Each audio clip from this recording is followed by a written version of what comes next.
tatapalan. Alam niya't natitiyak ang bilang ng mga tala, isa-isang tinatawag, yaong nga lang itinakda. Mapalad ang umaasa sa Panginoon tuwina. Panginoong ating Diyos ay dakila at malakas. Ang taglay niyang karunungan ay walang makasusulat. Yaong mapagkumbabay siya niyang itinataas, ngunit yaong mapaghambog sa lupa ay ibinabagsak. Mapalad ang umaasa sa Panginoon tuwina. Magsitayo pang lahat at ating papurihan ang Ebanghelyo.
Sumainyo ang Panginoon. At sumainyo rin. Ang mabuting balita ng Panginoon ayon kay San Mateo. Papuri sa iyo, Panginoon. Noong panahong iyon, nilibot ni Jesus ang mga bayan at nayon at nagturo sa mga sinagoga. Ipinangaral niya ang mabuting balita tungkol sa paghahari ng Diyos at pinagaling ang mga may sakit, anuman ang kanilang karamdaman. Nang makita niya ang napakaraming tao, nahabag siya sa kanila sapagkat sila'y lito at lupaypay, parang mga tupang walang pastol.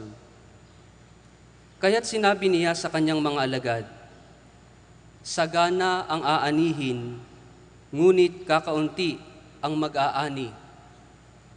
Idalangin ninyo sa may-ari ng anihin na magpadala siya ng mga manggagawa sa kanyang anihin." Tinipon ni Jesus ang 12 alagad at binigyan ng kapangyarihang magpalayas ng masasamang espiritu at magpagaling ng mga may karamdaman. Sila'y pinagbilinan ni Jesus, "Hanapin ninyo ang mga nawawalang tupa ng sambayanan ng Israel. Humayo kayo at ipangaral ninyo na malapit ng maghari ang Diyos. Pagalingin ninyo ang mga may sakit at buhayin ang mga patay. Pagalingin ninyo ang mga ketongin at palayasin ang mga demonyo. Yamang tumanggap kayo ng walang bayad, magbigay naman kayo ng walang bayad." Ang mabuting balita ng Panginoon. Pinupuri ka namin, Panginoong Hesukristo. Magsupo po ang lahat at ating pakinggan ang humilya ng ating mahal na Obispo Roberto C. Malyari, D.D.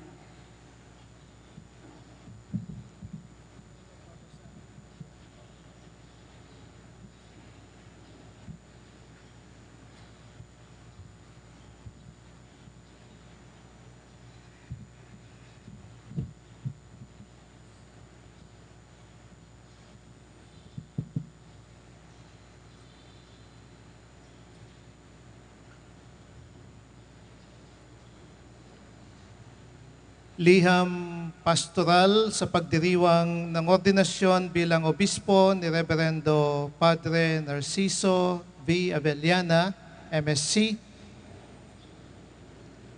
sa darating pong December 11. Sa mga minamahal kong kaparian, mga reliyoso at reliyosa, at mga leader, laiko, mga pamilya at mga kabataan, at sa lahat ng mga kapatid ko sa pananampalataya sa Diocese ng San Jose, Nueva Ecija, Maranatha, halina, Jesus, halina. Tayo ay nagpapasalamat sa Panginoon sa pagkakaloob niya ng bagong obispo sa katauhan ni Reverendo Padre Narciso Villaver Abellana, MSc, bilang bagong pastol ng Diocese ng Romblon. Higit pa ang ating pasasalamat sapagkat kasalukuyan siyang naglilingkod sa ating diocese bilang chaplain ng Central Luzon State University nang siya ay mahirang bilang obispo noong October, ika-15 ng Oktubre, taong kasalukuyan. Nakikisa tayo sa buong pamilya ng Missionaries of the Sacred Heart sa pag-aalay kay Reverendo Padre Narciso B. Abellana, MSc, bilang mabuting handog para sa ating inang simbahan. Ating sinasamantala ang ginintuang pagkakataon na ito upang hayahang mangusap sa atin ang Diyos bilang kanyang bayan, ang Diocese ng San Jose de Nueva Ecija. Ano ba ang nais sabihin ng Diyos sa atin abang isinasagawa natin ang dakilang pag-aalay na ito? Inaanyayahan niya tayo na higit na maging bukas palad sa pagbibigay, lalo na ng ating mga sarili sa Diyos at sa ating kapwa na nangangailangan. Wala tayong maraming paring lingkod sa ating diocese, ngunit ibibigay natin siya ng bukas loob sa paniniwalang ang Diyos ay higit na mapagbigay at kailan may hindi natin matutumbasan ang kanyang kagandang loob. Ako ay lubos na umaasa ng may pananalig. Marami, sigurado ako, ang ipadadala ng Panginoon na magpapari at magmamadre. Marami ang magtatalaga ng kanilang buhay sa Diyos at sa kanyang bayan sa ating diocese. Ang obispo ay itinalagang pastol ng simbahan na pinagkalooban ng tungkuling magpabanal, mangaral at mamahala kaysa ng buong kapulungan ng mga obispo at iba pang mga namamahala ng simbahan. Sa pamagitan ng banal na pagtatampok, ang isang obispo ay pinapagindapat na maging kahalili ng mga apostol. Binibigyan din siya sa pamagitan ng mga alituntuning kanoniko ng simbahan, ng misyon at mga tungkulin sa isang partikular na kawan. Ang isang obispo ay maaaring tawaging diocesan bishop kung siya ay natasan ng Santo Papa na mamahala sa isang diocese. Maaari rin naman siyang gawing isang titular bishop kung siya na may inatasang maging katuwang ng diocesan bishop sa pamamahala ng isang diocese. Ang isang titular bishop rin ay maaaring maging isang auxiliary bishop na may tungkuling maging katuwang ng obispo sa pamamahala. Ang coadjutor bishop naman ay siyang may katungkulang humalili sa diocesan bishop kung ito ay magretiro o biglang pumanaw.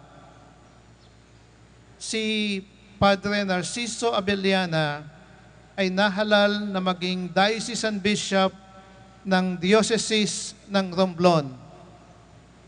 Sa pagganap ng kanyang tungkulin bilang pastol, ang diocesanong obispo ay dapat magpakita ng malasakit sa lahat ng mga Kristiyanong nasa kanyang pangangalaga, sa mga hindi nagsasabuhay ng kanilang reliyon, sa mga kasapi ng ibang paniniwala, sa mga hindi pa kaisa sa pananampalatayang Katoliko, at sa mga hindi pa nabibinyagan. Bilang isang tagapagturo, katungkulan niyang ipaliwanag at pangalagaan ang integridad at pagkakaisa ng katotohanan ng pananampalataya at moral.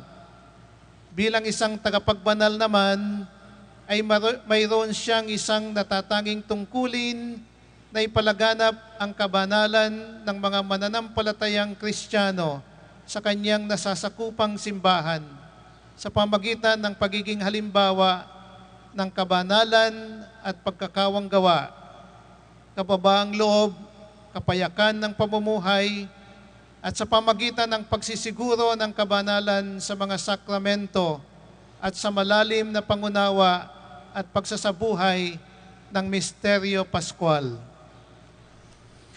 Sa ordinasyon at pagtatalaga ni Reverendo Padre Narciso Abiliana bilang obispo at ang pagdating ng iba pang mga obispo sa ating bayan, tila ba nang himasok si Jesus sa ating mga nakasanayan ng mga gawain upang maranasan siya sa isang espesyal na pamamaraan. Dahil dito, ituon natin ang ating mga sarili sa mahalagang pagkakataon na ito upang maranasan ang Diyos. Hayaan nating maranasan ang kaganapan ng kapangyarihan ng pagliligtas ni Kristo bilang isang individual at bilang isang pamayanan. Bukas loob nating ibigay ang ating mga sarili upang ang gawain ito ay maging isang tunay na pagdiriwang ng paghahayag ng pag-ibig, kapangyarihan at kadakilaan ng Diyos. Tayo ay nasa panahon ng Adbyento. Mula ito sa wikang Latin na Adventus na nangangahulugang pagdating. Ang sinaunang salita na ito ay tumutukoy sa pagdating ng isang mataas na opisyal, unang hari, unang emperador sa isang lalawigan o bayan. Kinalaunan, ang sinaunang salitang ito ay ginamit rin sa larangan ng relihiyon at paniniwala. Ginamit ito sa pagdating ng isang Diyos na nooy nagkukubli, ngunit nabunyag sa pamamagitan ng mga kamangha-mangha niyang gawa o ibinunyag sa pamamagitan ng gawang pagsamba ng mga naniniwala sa Kanya. Para sa ating mga Kristiyano, si Jesus ang siyang hari at Diyos natin na dumating, dumarating at darating sa ating bayan, sa ating mundo na patuloy na nagdadalang habag at nagkakaloob ng mga biyaya. Habang ating ginugunita ang kanyang unang pagdating sa mga araw ng Kapaskuhan at habang magalak nating hinihintay ang kanyang muling pagbabalik, naniniwala rin tayo na siya'y kapiling at sumasa atin araw-araw sa napakarami at iba't ibang pamamaraan. Naniniwala tayo na sumasa atin siya sa pamamagitan ng mga sakramento ng ating simbahan, sa bawat pagpapahayag ng kanyang buhay na mga salita, sa tuwinang tayo ay natitipon bilang isang sumasampalataya, umaasa at nagmamahalang sambayanan. Natatagpuan din natin si Jesus sa bawat kapatid natin, lalo na sa mga dukha at may kapansanan, sa bawat nangangailangan, gayon din sa mga taong nagtalaga ng kanilang mga sarili, ang mga obispo, pari, diakono, relihiyoso at mga relihiyosa. Ang pagtawag at pagsusugo sa isang obispo, unang-una ay gawa ng Diyos at kalooban ng Diyos upang mabuo at papag-isahin ang kanyang bayan. Siya'y isinusugo upang maging pastol ayon sa puso ni Jesus na hindi pinagwawatak-watak, sa halip ay pinag-iisa at tinitipon ang kanyang mga tupa. Kasama niya ang bawat isa sa atin ay inaanyayahan din na magkaroon ng puso ng totoo at mabuting katiwala na hindi inaari ang kanyang mga tupa, sa halip ay pinamamahalaan lamang ang mga ito bilang katiwala. Higit pa rito, tinatawag tayo upang mamuhay kagaya ni Jesus at isabuhay ang ating ipinahayag kagaya ni Jesus. Ang lubhang kagalang-galang Florentino Sinense na kasalukuyang obispo ng Diocese ng Tarlac ang siyang kauna-unahang obispo na itinalaga at iniluklok mula na ang Diocese ng San Jose ay itinatag noong 1984. Hudyat ito ng paghiwalay mula sa Diocese ng Cabanatuan at pagsilang ng isang bagong bayan ng Diyos na tinawag upang magkaisa. Sa gayon, bilang obispo, siya ay tinawag una sa lahat upang maging daan ng pagkakaisa ng lahat dito sa diocese. Ang naging tema ng kanyang pamamatyag sa diocese ay Cor Novum Spiritus Novus, bagong puso at bagong diwa. Matapos ang 2 taon, naluklok bilang kanyang kahalili ang lubhang kagalang-galang Leo Drona, SDB. Naglingkod siya bilang pastol ng diocese sa loob ng 17 taon at naging kanyang pamantayan ang mga salitang Pro Mundi Vita, para sa ikabubuhay ng mundo. Siyang naglunsad ng pagbubuo ng mga mumunting sambayanang Kristiyano na tinawag na Damayang Kristiyano. Kanya ring itinaguyod ang mga programang pang-agrikultura at ang pagbuo ng Gracia Plena Social Action Center. Noong ang lubhang kagalang-galang, Milo Hubert C. Vergara ay maluklok bilang ika-3 obispo ng diocese, naging pamantayan ng kanyang pamamastol ang mga katagang Pace Agnus Meus, pakanin mo ang aking mga tupa. Ipinakilala niya at inilunsad ang isang sistema na tinatawag na Standard Compensation System. Bahagi ng pagbabago sa pamamahala ng pananalapi ay ang bagong sistema ng balikhandog, stewardship of money, at ang pagbibigay ng halaga sa programang ito. Kanya ring inihanda at inilunsad ang kauna-unahang sinodo sa diocese na tinatawag na Sinodo ng Mabuting Katiwala.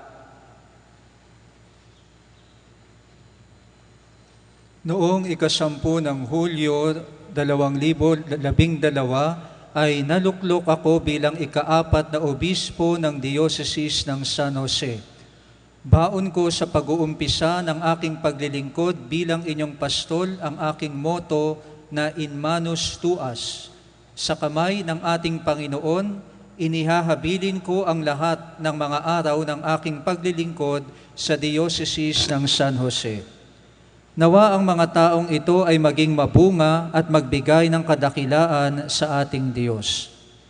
Ating sinasamantala ang bibihirang pagkakataong ito upang pasalamatan sina Obispo Florentino Sinense, Obispo Leo Drona at Obispo Milo Hubert Vergara sa pagbibigay nila ng kanilang sarili sa paglilingkod, lalong-lalo na para sa Diocese ng San Jose, Nueva Ecija.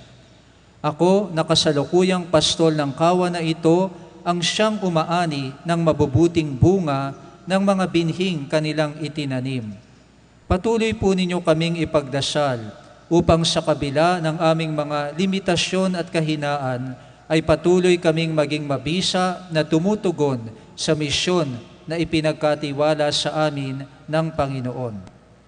Isa rin itong pagkakataon upang kilalanin ang mga missionaries of the Sacred Heart para sa kanilang walang sawang paglilingkod at pagbibigay ng sarili sa Diocese ng San Jose. Ngayong taong ito ay ipagpagdiriwang ng ika-76 na taon ng kanilang buhay at mabungang presensya sa diocese. Pinasasalamatan natin sila sa dugo at pawis, luha at galak, buhay at kamatayan na kanilang matyagang dinanas alang-alang sa pananampalataya mula noon hanggang ngayon. Pinasasalamatan at kinikilala natin ang tagapagtatag ng samahang ito ng mga misyonero na si Father Jules Chevalier. Kanyang itinatag ang Missionaries of the Sacred Hearts sa bansang Pransya noong 1854. Dumating sa ating bansa ang kauna-unahan nilang misyonero noong taong 1908 sa lalawigan ng Surigao. Ang kanilang dedikasyon sa misyon ay dulot ng kanilang inspirasyon buhat sa dakilang awa ng Diyos. Bit-bit sa bawat lugar na kanilang walang takot na nilalakbay ang paniniwala na ang pag-ibig ang siyang tanging tugon sa lahat ng mga hinaing ng sangkatauhan. Kung kaya't para sa kanila ay walang makahahadlang sa kanilang misyon. Walang sinisino ang kanilang misyon sapagkat ang pag-ibig ng Diyos ay para sa lahat. Noong 1937, ang mga Missionaries of the Sacred Heart ay unang nakatungtong sa lupain ng Nueva Ecija sa pamamagitan ng paanyaya ni Obispo Cesar Maria Guerrero na noon ay siyang obispo ng Lingayen, Dagupan at kung saan ang Nueva Ecija ay nabibilang. Walang mga parokya na bahagi ng Nueva Ecija ang ipinagkatiwala sa pamamahala ng mga paring MSC dahil na rin sa kakulangan ng mga diocesanong kaparian at dahil na rin sa lawak ng sinasakop ng Diocese ng Lingayen, Dagupan. Ang ilang mga parokya na itinatag ng mga misyonerong Agustino ay ipinagkatiwala rin sa kanilang pamamahala. Bahagi ng kasunduan sa obispo, ang 8 mga parokya na ipinagkatiwala sa mga misyonero ay ang mga sumusunod: San Jose, Lupao, Pantabangan, Karanglan, Muñoz, Gimba, Coyapo at Nampikwan. Dahil sa kasunduang ito, dumating sa Nueva Ecija ang mga misyonerong MSC noong ika-26 ng Nobyembre 1937. Lahat ng mga misyonerong dumating dito ay buhat sa bansang Netherlands, ang sentro ng kongregasyon ng MSC. Ilan sa mga unang misyonerong MSC sa Nueva Ecija ay sina Father Theodore Keet, Father Rainier van Glansbeek, at Father Theodore Mis. Ang 3 misyonero na ito at ang mga sumunod sa kanila ang nagsumikap na hubugin ang kamalayan sa pananampalataya ng mga taong ipinagkatiwala sa kanila. Tinugunan nila ito sa pamamagitan ng katesismo, pagdiriwang ng mga sakramento at iba pang pangangailangan, kabilang na ang pangkabuhayan. Dala ang masidhing apoy ng puso ni Kristo, ang kanilang pagmimisyon sa Nueva Ecija ang siyang naging daan upang mabuo ang lokal na simbahan sa San Jose at maging sa buong Nueva Ecija.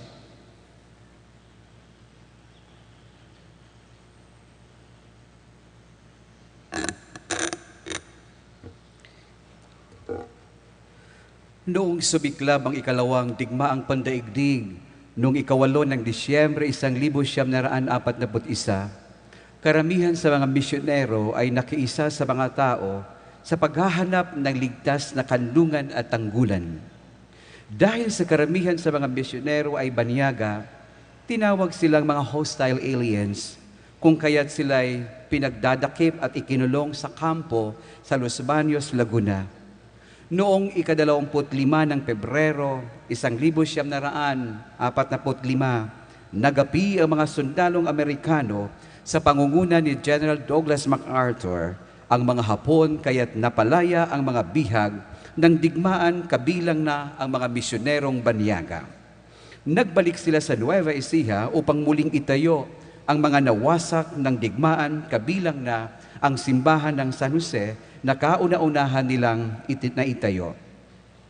Ang mga Katolikong paaralan ay itinatag at itinaguyod din ng mga misyonero bilang bahagi ng kanilang misyon sa pagpapalaganap ng mabuting balita. Ang pangunahing layunin ng paaralan ay upang tulungang mabigyan ng kalidad na edukasyon ang mga Katolikong mamamayan, lalo na ang mga dukha. Ang lahat ng paaralan dito ay itinatag ng mga MSC matapos ang digmaan. Kinalaunan, lalong lumawak ang misyon ng mga MSC. Marami pang mga misyonero ang dumating sa Nueva Ecija at marami rin ang mga nahikayat na magpari mula sa Nueva Ecija dahil sa pagpupunyagi ng mga misyonerong MSC. Sa katunayan, kinalaunan, nagkaroon ng kauna-unahang Pilipinong obispo buhat sa MSC ang itinalaga sa katauhan ni Obispo Pedro Magugat MSc DD. Isa siya sa mga kabataang nag-aral noon sa St. Joseph's School sa San Jose at pumasok sa kongregasyong MSc pagkatapos ng digmaan. Lalo pang tumingkad at tumindi ang alab ng kanilang pagmimisyon sa Nueva Ecija nang dumami ang mga Pilipinong miyembro ng kongregasyong MSc kasabay ang pagdami ng mga diocesanong pari.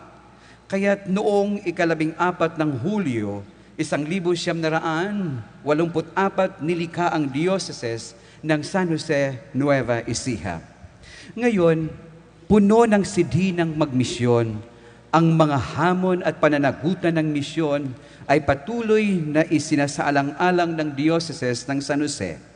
Ibinigay ng Missionaries of the Sacred Heart ang mga parokya at ilang paaralan ng diocese ng San Jose para na rin sa ikabubuti at ikauunlad ng diocese. Ang 76 taon nilang pamamayagpag sa misyong ihatid ang mahabaging presensya ni Kristo sa mga mamamayan ng Nueva Ecija ay nagdulot ng maraming pagbabago sa simbahang lokal. Ngayon, ang kanilang misyon ay higit pang lumawig at nakaabot sa Pangasinan, lalo na sa Calasiao, kung saan ang kanilang bagong mission station ay inumpisahan ng lubhang kagalang-galang Socrates Villegas, ang Metropolitanong Arsobispo ng Lingayen, Dagupan. Panghuli, ang mga Missionaries of the Sacred Heart dito sa Nueva Ecija, bagaman sila ay kakaunti na lamang ang bilang, ay patuloy na nagpapadimbago ng kanilang malawig na paglalaan sa sarili sa lokal na simbahan. Ito ay upang higit na mapaigting ang kanilang misyon kasama ang mga manggagawa at magsasaka, mga katutubo at leader laiko at katekista sa pagpapatatag at pagbubuo ng mamunting sambayanang Kristiyano. Sila ay patuloy na dinadala ng kanilang karisma bilang mga misyonero na tinatawag ni Father Mark MacDonald MSc, MSc General Superior na apostoladong mapanganib sa pagbubuo ng mga komunidad at sentrong tanggapan para sa mga dukha. Nawa, ang banal na puso ni Jesus ay mahalin kahit saan man. Patnubayan nawa tayo ni San Jose ang ating pintakasi at samahan tayo sa ating paglalakbay bilang isang sambayanan. Pinag-iibayo natin ang ating pagtatalaga at paglalaan bilang isang sambayanan upang maging mga mabubuting katiwala. Sa pagpapalaganap ng damayang Kristiyano, sumainyo nawa ang pagpapala ng poong may kapal. Ipinagkaloob mula sa tanggapan ng obispo, Katedral ni San Jose, Manggagawa, lungsod ng San Jose, Nueva Ecija, ngayong 7 ng Disyembre, 2013. Obispo ng San Jose, Nueva Ecija, Roberto C. Malyari, D.D. Magsitayo po ang lahat para sa panalangin ng bayan.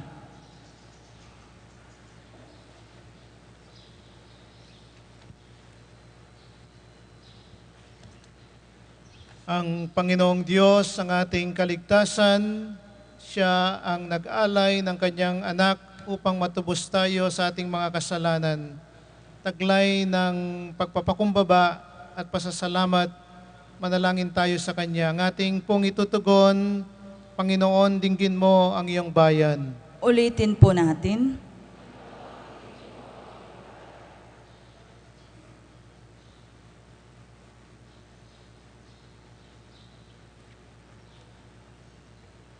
Para sa banal na Santo Papa Francisco, sa ating Obispo Roberto Malyari, mga kaparian at sa lahat ng mga naglilingkod sa simbahan, tungo sa ikapagpapalaganap ng mabuting balita, naway patuloy nilang ialay ang kanilang buhay para sa kapakanan ng inang simbahan.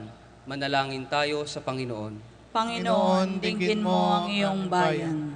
Para sa ating bansa, upang tayo'y biyayaan ng Diyos ng mga mas malalim na pananampalataya sa Kanyang anak na siyang nagpakasakit para sa ating kaligtasan. Manalangin tayo sa Panginoon.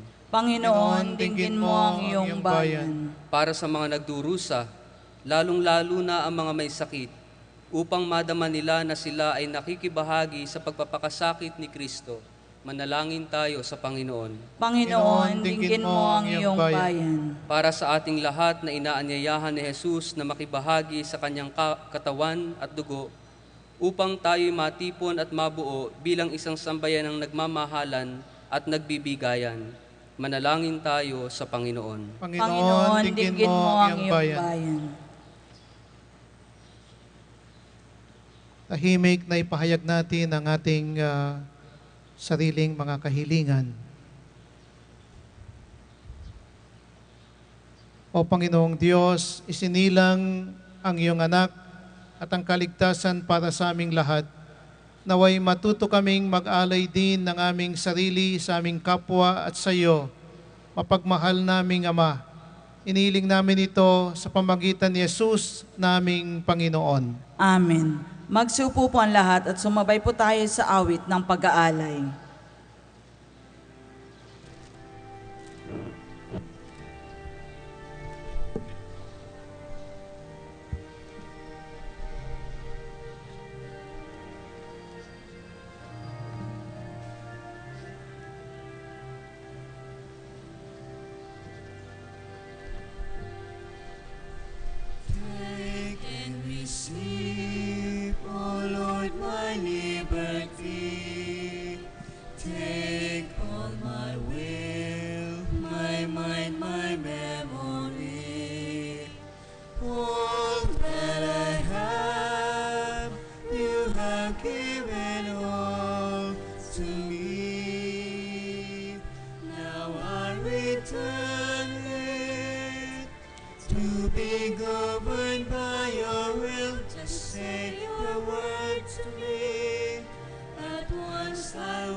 Magsitayo po ang lahat.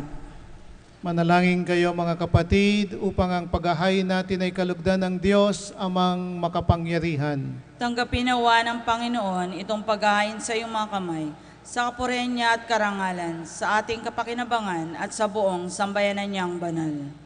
Ama naming lumikha, mahiyain nawang lubos ang matapat naming paglilingkod sa pagganap sa itinatag ng iyong anak at sa pakikinabang ng iyong pagtubos sa alay ng iyong angkan na ginawa mong magkasalo-salo sa paghahaing banal.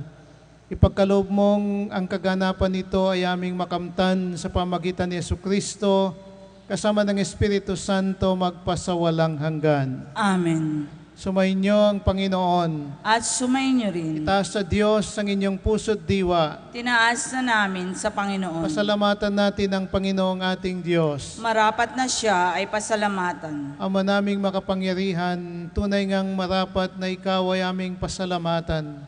Sa pamagitan ni Jesucristo naming Panginoon, siya'y isinugo mo upang matupad ang iyong magandang balak para sa lahat. Minabuti niyang mamuhay ng mahirap upang mapakisamahan niya kaming matapat. Siya'y hindi naging iba sa amin upang maitampok niya kami sa iyong piling. Sa kanyang lantarang pagdating, ang pakikisama niya'y puspusang magniningning at ang pangako niyang kapanapanabik ay inasahan naming lubos na makakamit. Kaya kaisa ng mga anghel na nagsisiyawit ng papuri sa iyo ng walang humpay sa kalangitan, kami nagbubunyi sa iyong kadakilaan.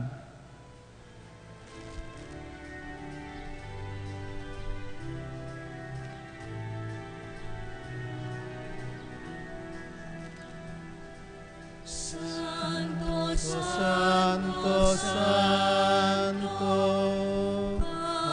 Panginoong Diyos, napupuno ang langit at lupa ng kadakilaan mo. Hosana, Hosana, Hosana sa kaitaasan. Hosana, Hosana, Hosana sa kaitaasan. Pinagpalang naparirito sa ngalan ng Panginoon. Hosana, Hosana, Hosana sa kaitaasan. Hosana, Hosana, Hosana sa kaitaasan. Magsiluhod po ang lahat. Ama naming banal, ikaw ang bukal ng tanang kabanalan, kaya't sa pamagitan ng iyong Espiritu, gawin mong banal ang mga kaloob na ito upang para sa amin maging katawan at dugo ng aming Panginoong Jesucristo.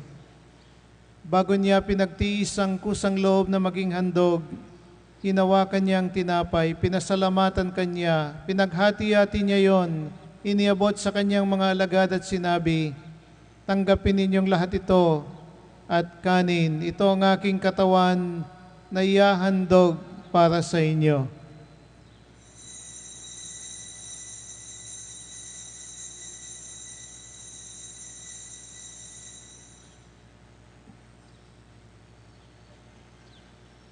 Gayun din naman, nung matapos ang hapunan, hinawakan niya ang kalis, muli kanyang pinasalamatan, iniabot niya sa kanyang mga alagad at sinabi, tanggapin ninyong lahat ito at inumin. Ito ang kalis ng aking dugo, ng bago at walang hanggang tipan. Ang aking dugo na ibubuhos para sa inyo at para sa lahat, sa ikapagpapatawad ng mga kasalanan. Gawin ninyo ito sa pag-alala sa akin.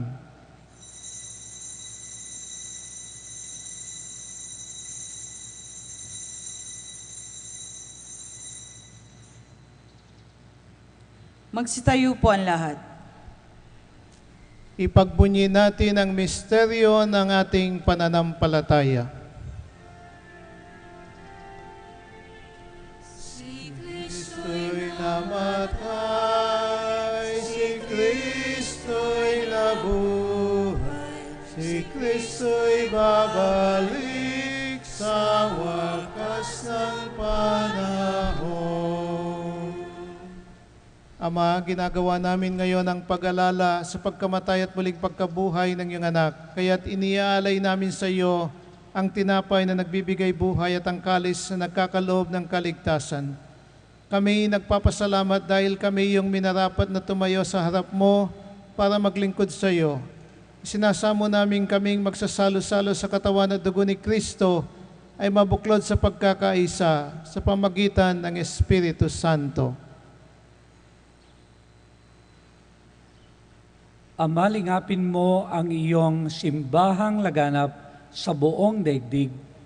Puspusin mo kami sa pag-ibig kaysa ni Francisco, naming Santo Papa, ni Roberto, naming Obispo, at ng Tanang Kaparian.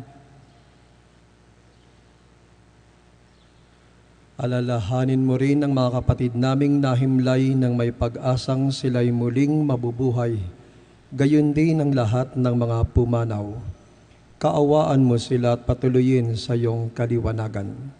Kaawaan mo at pagindapating kaming lahat na makasalo sa iyong buhay na walang wakas. Kaisa ng mahal na Birheng Maria na Ina ng Diyos. Kaisa ng kanyang kabiyak ng puso na si San Jose.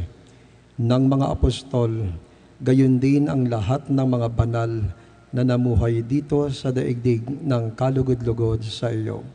Maipagdiwang nawa namin ang pagpupuri sa ikararangal mo sa pamamagitan ng iyong anak na aming Panginoong Hesukristo.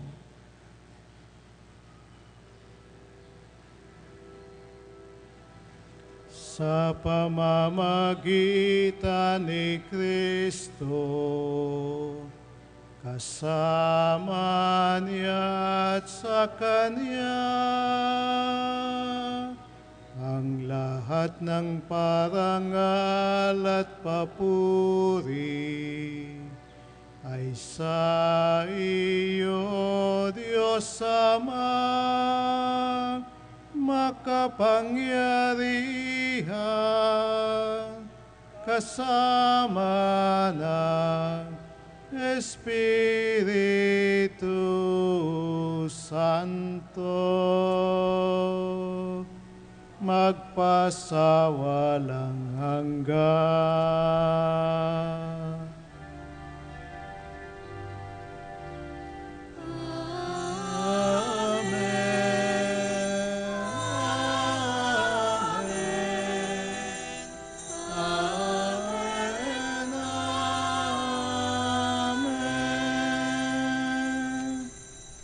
Sa tagubilin ng mga nakagagaling na utos at turo ni Jesus na Panginoon natin na Diyos, buong pag-ibig nating awitin.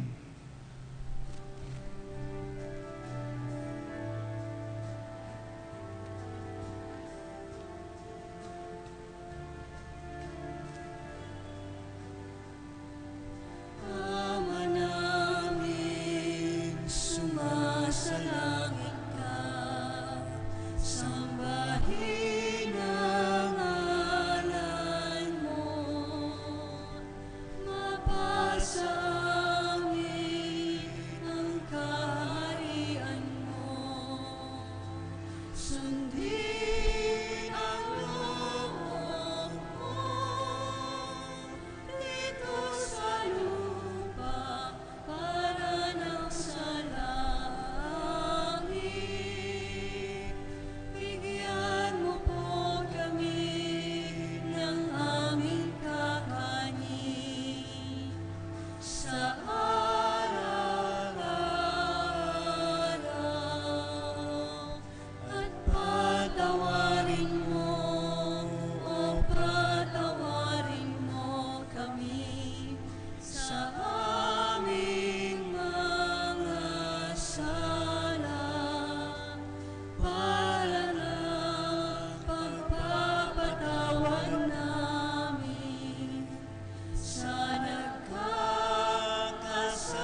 Hiniling namin kami yadya sa lahat ng masama, pagkalooban ng kapayapaan araw-araw, iligtas sa kasalanan at ilayo sa lahat ng kapahamakan.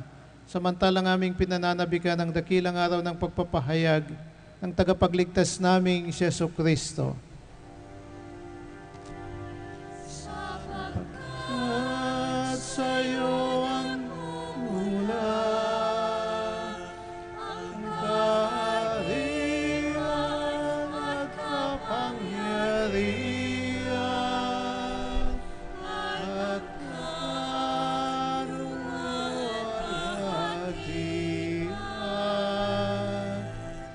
magpasawalang hanggan.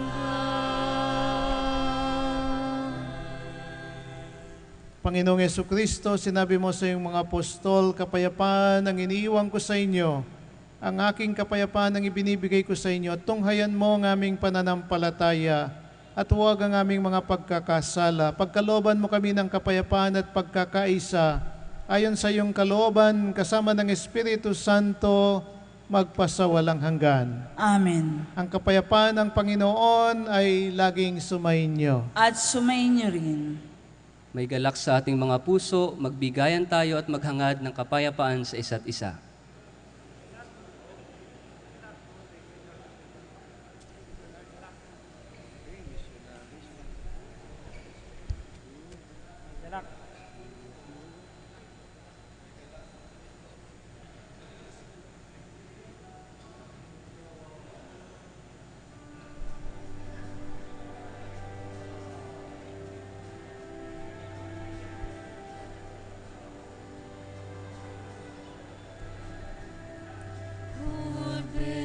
Kordero ng Diyos na nag-aalis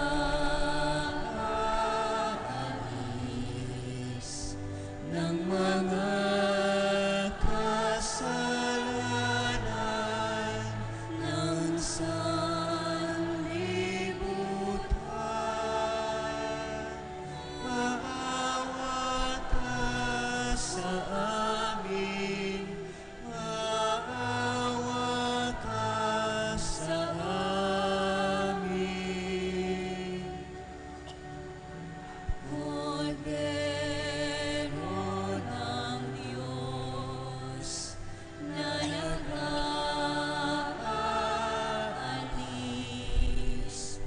ng mga kasalanan ng sanlibutan, maawa ka sa amin. Maawa ka sa amin. Kordero ng Diyos na nag-aalis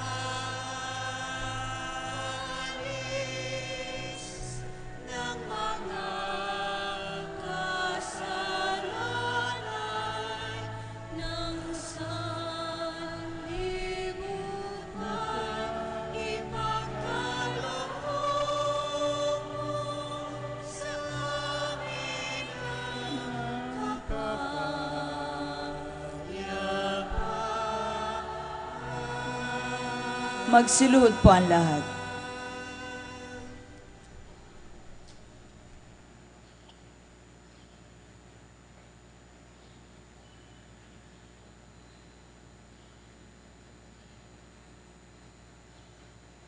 Mga kapatid, narito si Kristo, ang Kordero ng Diyos na nag-aanyaya upang paglingkuran siya sa ating mga kapwa. Mapalad tayong inaanyayahang makisalo sa kanyang banal na piging. Panginoon, hindi ako karapat-dapat na magpatuloy sa iyo. Ngunit sa isang salita mo lamang ay gagaling na ako.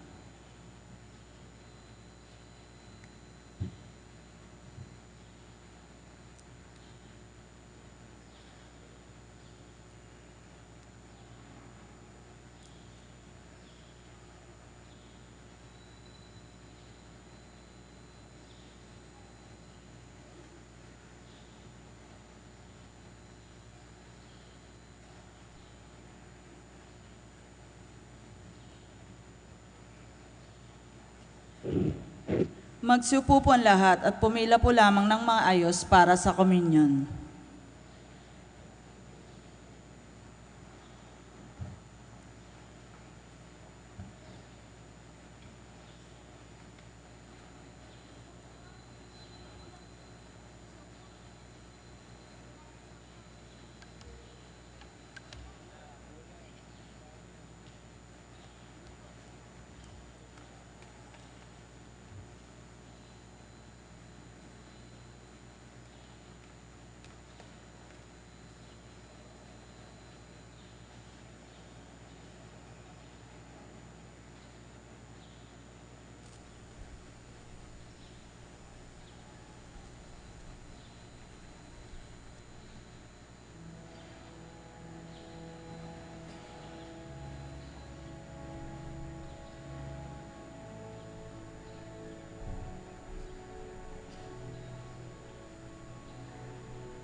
Ama, ikaw ang aking sinasamba.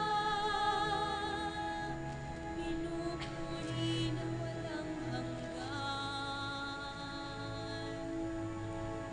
Maglilingkod kanino man, maglilingkod hanggang wakas.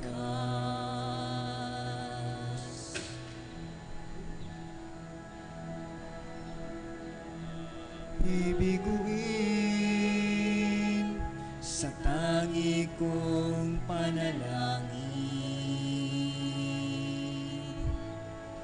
Pakiusap ay pansinin. Sana ako'y iyong dinggin. Ama, ikaw ang lumikha, inaalay ko sa'yo ng buong puso ang buhay ko. Ako'y iyong-iyo, iyong-iyo, iyong-iyo, magpakailanman. Sinasamba, pinupuri na walang hanggan.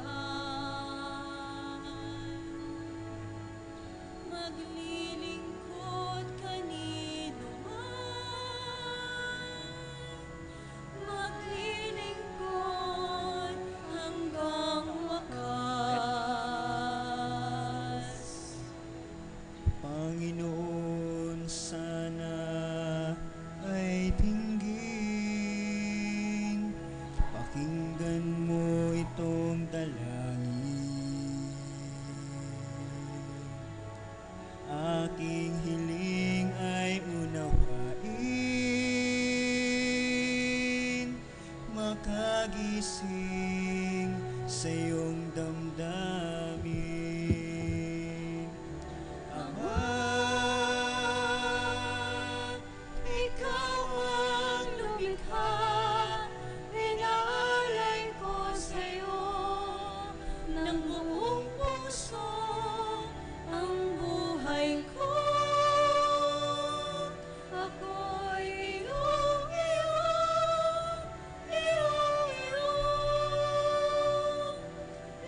Magsitayo po ang lahat.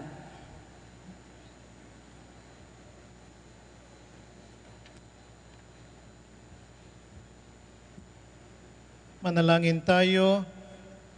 Ama naming mapagmahal, kaming mga tumanggap sa banal na pakikinabang ay dumudulog sa iyo at nakikiusap pagbigyan sa kahilingan naming ang piging mong bigay ay maging pagsasalo nawa namin sa iyong walang maliw na buhay sa pamagitan ni Jesucristo kasama ng Espiritu Santo magpasawalang hanggan. Amen.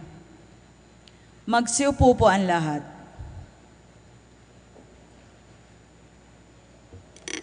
Palakpakan po natin ang Panginoon.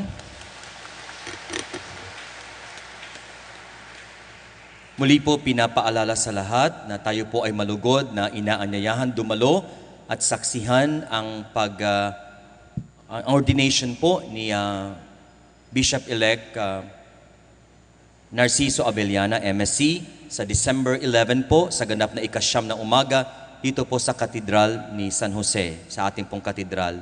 Muli po ito po isang malaking biyaya, hindi lamang po para sa diocese, kundi sa bawat isa din po sa atin na sasaksi. Dahil ito po ay bihira lamang pong mangyari at tayo po ay binigyan ng pagkakataon ng biyayang ito. Sana po ay makiisa tayo sa kagalakan ng puso ng bawat isa, lalo po kami mga kaparian sa ngalan po ng obispo, na tayo pong lahat ay makiisa sa kagalakang ito na ibinigay po sa ating diocese. Ulitin ko po, December 11 po, sa ganap na ika-9 ng umaga dito po sa ating katedral. Pangalawa po, pinapaalala lamang po sa ating mga kaparian na ang binasa po kanina ay babasahin pong muli sa lahat ng misa sa parokya para po ipaunawa sa mga tao ang kahalagahan ng ordinasyon, ang kahalagahan ng pagiging pari at pagiging lingkod ng simbahan. Sana po ay matyaga po natin itong pakinggan upang higit nating maunawaan kung bakit sa kabila po ng aming mga kahinaan ay isang pagpapala pa rin po ng Panginoon ang pagiging lingkod ng simbahan. Kaisa po kayo sa nagbibigay ng kulay at kahalagahan sa aming buhay pari. Sana po ay patuloy na maunawaan natin ito at tayo po at sa bawat isa sa pagdarasal ay tunay na magkaisa tungo sa kabanalan at paglilingkod sa Panginoon. Salamat po. Magsitayo na po ang lahat para sa pagbibindisyon.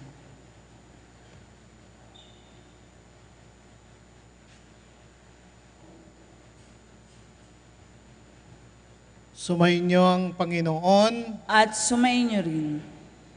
Sumayin niyo nawa ang pagpapala ng makapangyarihang Diyos, Ama, Diyos Anak, Diyos Espiritu Santo. Amen. Tapos na ang ating pagdiriwang, taglayin ninyo sa inyong pag-alis ang kapayapaan at pagmamahal ni Kristo. Salamat sa Diyos.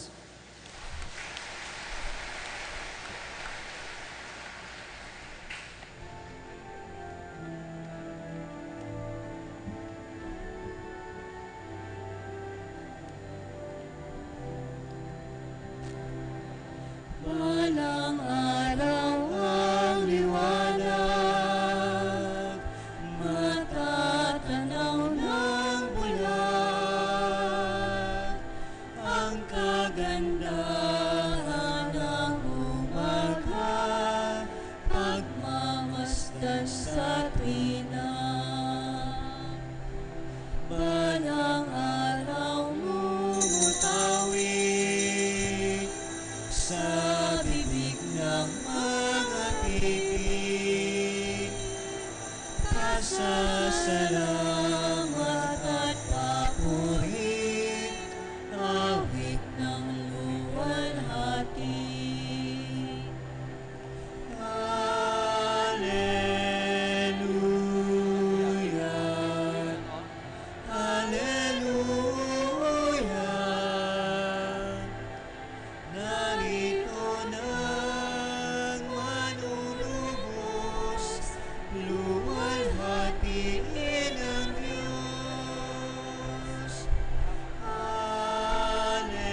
Hello po. Ay,